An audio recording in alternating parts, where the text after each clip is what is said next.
tableau. Pas guerre, c'est-à-dire violence. Et puis dans toute guerre, pensez au peuple, pensez à la population. Qu'est-ce que ça amène, toute guerre? La famine, le chômage, Famine, le chômage, la pauvreté, la pauvreté, c'est-à-dire la misère, la misère, la souffrance. N'est-ce pas? Alors on pourrait retenir comme trois mots égaux et qui se complètent. On pourrait dire que l'intolérance amène la violence et la violence amène la souffrance ou les souffrances. Aussi bien pour les vainqueurs que pour les vaincus. Voyez-vous, dans les guerres, il n'y a ni vainqueurs ni vaincus. Ils ont tous souffert. C'est pas? C'est très important que vous vous souveniez de ça.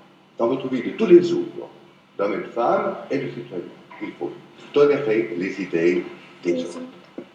Il s'agit de voir maintenant si, aujourd'hui encore, ce défaut de l'intolérance existe dans les peuples et entre les peuples, et s'il a des conséquences aussi tragiques que celles de Sonderboom en 1847.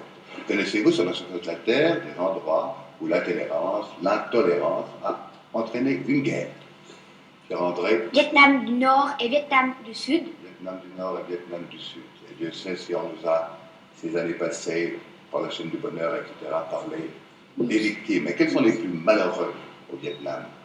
Pas les hommes, et même peut-être pas les femmes. Les Les enfants. enfants. Et ceux-là, ils n'ont pas été intolérants, ils ne voulaient pas la guerre. Autre cas. Corée du Sud et Corée du Nord. Corée du Sud, Corée du Nord. C'est un peu le même problème qu'au Vietnam. C'est juste. Et autres.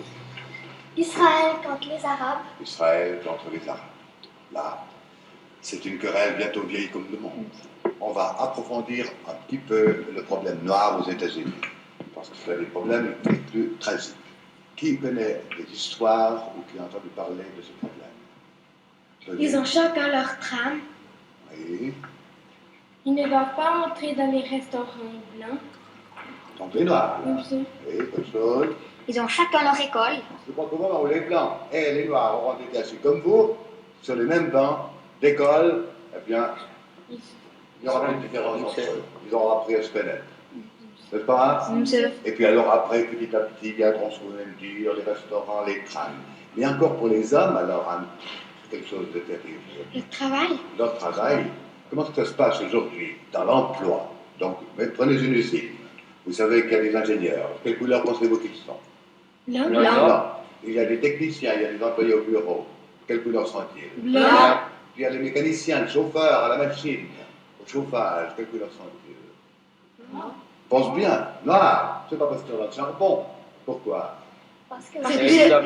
Mais oui, c'est à eux qu'on donne toutes les corvées. Alors le jour où ils auront suivi les mêmes écoles, ils auront fait les mêmes études, à quoi est-ce qu'on va arriver? Partout.